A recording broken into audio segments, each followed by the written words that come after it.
그런데 양육 코칭을 진행하는 저로서는 사실은 그 어떤 연령대의 코칭보다 가장 많이 힘들다고 말하는 게 맞겠네요. 사실 양육 코칭은 언제나 스탠바이 하고 있어야 되는 코칭입니다. 제가 오늘 아침에 막 출근 준비를 하는데 문자 한 통을 받았어요. 박사님, 우리 아이가 학교를 오늘 또 안 간대요. 통화 가능하세요? 그래서 아침에 전화를 드렸죠. 출근 준비하면서 전화 드렸어요. 왜 학교를 안 간다고 그럴까요? 이렇게 전화 통화를 했어요. 양육 코칭이 갖고 있는 큰 특징은 내가 어떤 돌발 상황에서 아이에게 어떻게 해줘야 될지 모르는 부모들을 상대로 하는 거기 때문에 항상 어떤 돌발이 생기면 저에게 연락을 하세요. 심지어는 밤 10시에도 밤 11시에도 어떤 경우는 밤 10시에 전화를 시작해서 밤 12시 넘게까지도 통화를 하는 경우가 있고, 양육 코칭이 갖고 있는 큰 특징은 엄마들이 이제 지치죠. 특히 어린아이 둘을 연년생이라든가 초등학교 1학년 3학년이라든가 아니면 유치원의 초등학교 2학년이라든가 이런 경우는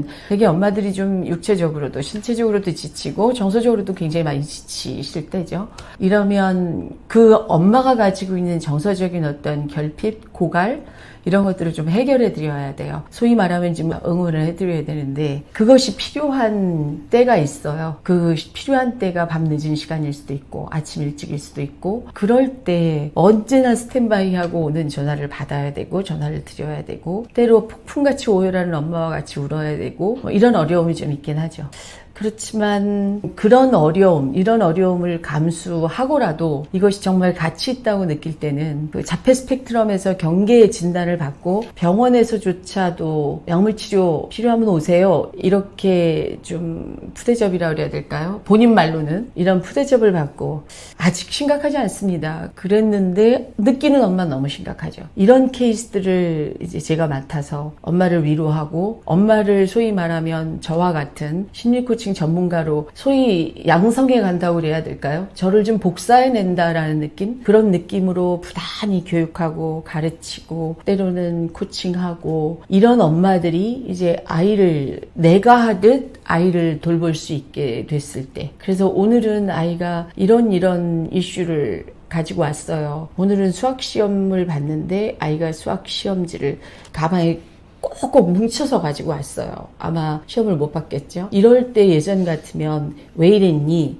라고 비난했을 내가, 박사님 오늘은 수학 시험지를 하나하나 펴서 어머 이것도 풀 수 있었네, 어머 너 이것도 했네, 끝까지 다 풀었구나, 엄마는 네가 끝까지 다 풀어서 너무 행복하다 라고 이야기하는 엄마, 잘했다 평가가 아니라 네가 이걸 끝까지 다 풀어서 엄마가 너무 행복해 라고 이야기하는, 이렇게 준비된 엄마들이 되어가는 모습을 보면 참 보람있죠. 참 보람있는 일이라는 생각이 듭니다. 힘은 많이 들지만 이것처럼 보람있는 일이 또 있을까 싶죠. 그래서 저는 요즘 방송에서도 우리 아이 어떻게 키울까 아주 이슈고, 또 아이를 많이 낳는 추세가 아니다 보니까 정말 잘 키우고 싶은 욕심이 있는 것도 맞죠. 근데 항상 무엇이든지 과하면 과유불급이라고 지나치게 욕심부리고 지나치게 잘 키우고 싶은 그 엄마의 욕심이 때로는 아이들을 망칠 수도 있다라는 거, 그걸 좀 말씀드리고 싶네요.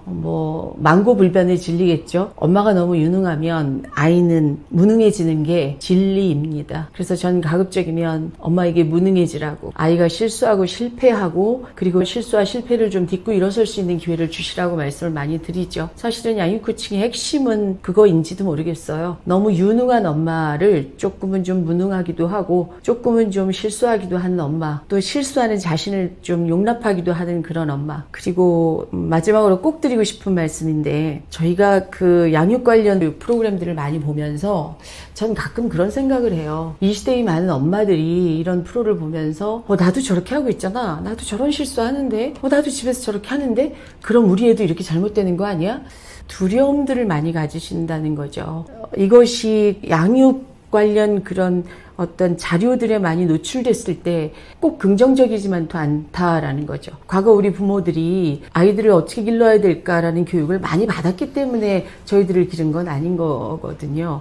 저는 엄마들이 너무 예민하지 않았으면 좋겠고, 두려워하지 않았으면 좋겠고, 내가 뭔가 실수해서 우리 아이가 크게 잘못되지 않을까, 이런 어떤 공포에 가까운 불안감 이런 것들을 좀 갖지 않으셨으면 그러시지 않으셔도 된다라는 거. 항상 방송에서 이야기하는 양육 관련 방송에서 이야기하는 모든 케이스들은 드라마틱해야 방송이 되는 거거든요. 드라마틱해야 스토리가 나오는 거고 그러나 우리 일상생활이 그렇게 항상 드라마틱하진 않습니다. 우리는 그냥 일상을 살아가는 것뿐이고 일상에서 일어나는 그 사소한 문제들을 문제라고 여기면 문제가 되는 것이고요. 이 문제는 그냥 문제일 뿐인데 지나가는 문제일 뿐이야 라고 생각하면 지나가는 거죠. 전 이 양육 관련해서 양육 코칭이 필요하다고 생각하는 사람 중에 한 사람이기는 하지만 크게 문제 행동이 있지 않을 때 너무나 예민하게 반응하는 그게 사실은 문제일 수 있다라는 그 말씀을 꼭 드리고 싶네요.